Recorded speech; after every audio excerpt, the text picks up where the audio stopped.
In this video, we're going to introduce different terminology, with respect to different perspectives or reading strategies for Revelation. The purpose of this video is not to give you sort of all of the information or give you the reasons why someone may or may not adopt a particular perspective or a particular reading strategy, but it's really just to get the sort of main ideas about these different perspectives and these different reading strategies out there, and to give you the ideas and the vocabulary to fill in the different concepts in your own reading and research and your own work on the perspectives assignments as an English exegesis student.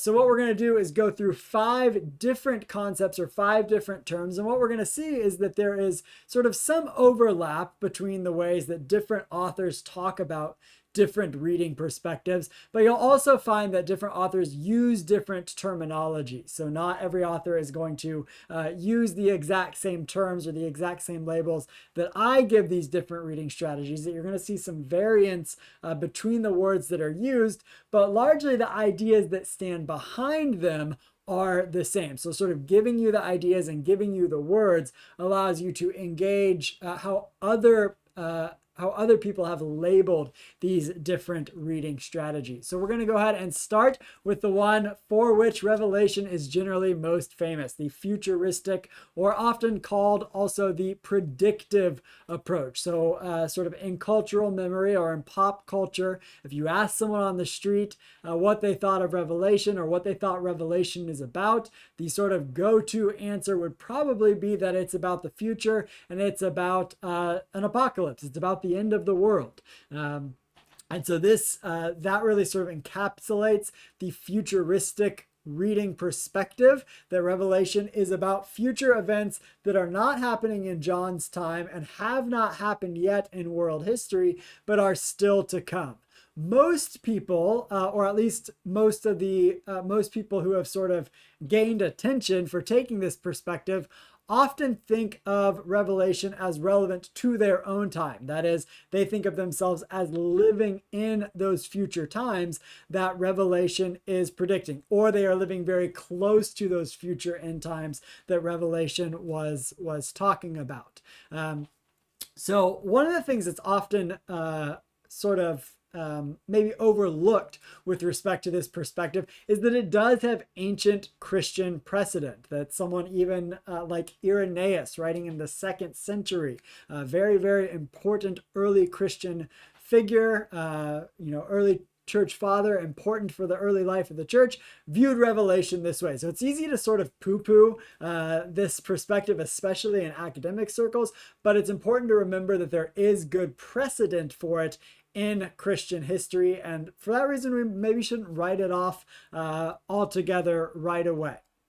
So our next one is sort of the opposite of the futuristic approach, which is called the preterist approach, and it sees everything in Revelation as about the past, that there's nothing about the future in Revelation, that everything that John writes is about his own time and is sort of fulfilled in his own time, that there's no element to the future, that the text is really only relevant to the 1st century world, and in that way it's in a sense not even not usable or not necessary for Christians in any way, because it doesn't have sort of continuing ongoing value. Another approach would be to say that Revelation is neither about the future nor just about the past, but it's a timeless message. It's a poetic message, or it's an idealist message. So one of the other labels you'll get for this approach is the idealist approach to Revelation. And those who take this approach are going to say John very intentionally uses sort of mythic and poetic language to express general truths throughout time. The Revelation isn't only it is relevant to the 1st century insofar as that poetic language is relevant at all times. It's also relevant in the 10th century, the 15th century, and the 21st century, specifically because it's a timeless sort of thing. And maybe we might even we might consider this political reading a sort of sub-branch of the idealist approach. Insofar as political readings are going to emphasize Revelation's critique of empire and their critique of injustice and say, this is the thing that we really need to pay most attention to. This is the most important message, particularly because these cycles of power and oppression continue throughout history, that there's a way in which Revelation is always relevant because we always have empires oppressing people, and we always have empires and persons committing injustice. So Revelation's message against empire and Revelation's message against injustice continues to be relevant in the political sphere, but we really need to focus on the political. So you'll see this perspective especially prominent amongst minoritized, oppressed authors, or authors that come from minoritized or oppressed communities,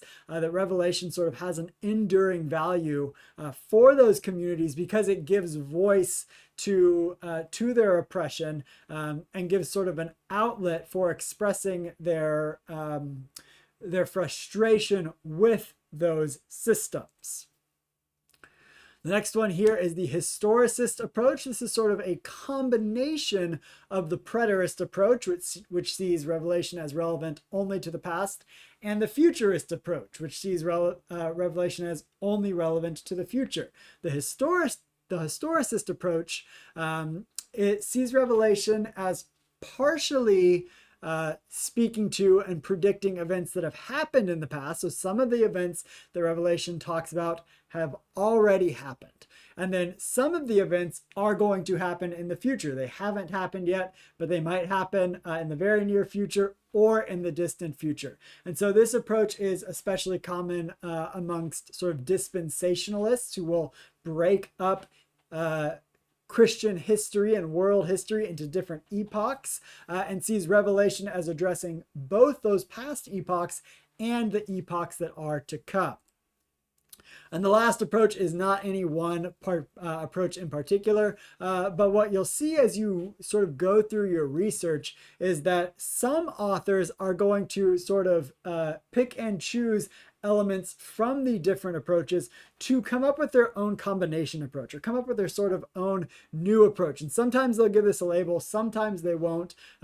Sometimes they'll say, you know, I take from this approach these principles, I think these are right, I think these ones are wrong from this approach, and I take these other ones from this other approach. And again, sometimes they'll give a label to that, sometimes they won't. And you may find that this is sort of the most productive way for you to think about your own perspective and your own way of reading Revelation. You may find that you don't find one reading strategy completely compelling, that you think there are aspects of one reading strategy that work well for you, but you'd like to supplement it with a little bit, with something different. And sort of doing that is an okay thing to do, so long as you can sort of justify why and how one might read Revelation that way.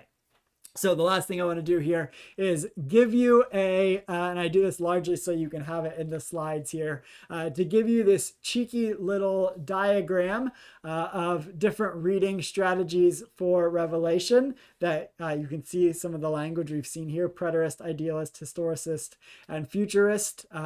Whether Revelation is mostly about past events, whether it's immediately applicable to first century readers, and how that sort of matrix works out. And then on the outside, of course, we have maybe as the hedging your bets approach, or maybe that's the create your own approach, is in sort of that outer sphere here. And I give you, this is from, and here's sort of the explanation of it. So this is sort of perspectives on Revelation in a single paragraph here. I'm not going to read it out for you because I'm giving you the slides for this, but this comes from what's called Theologygrams. It's a little teeny tiny book. Let's see if I have it right by me. I do, by Rich Wild. That has things not only on Revelation, but the Bible as a whole, as well as theology as a whole. And it's actually, it's quite clever and actually very informative in some cases. So hopefully you find this one might help sort of encapsulate these different perspectives for you.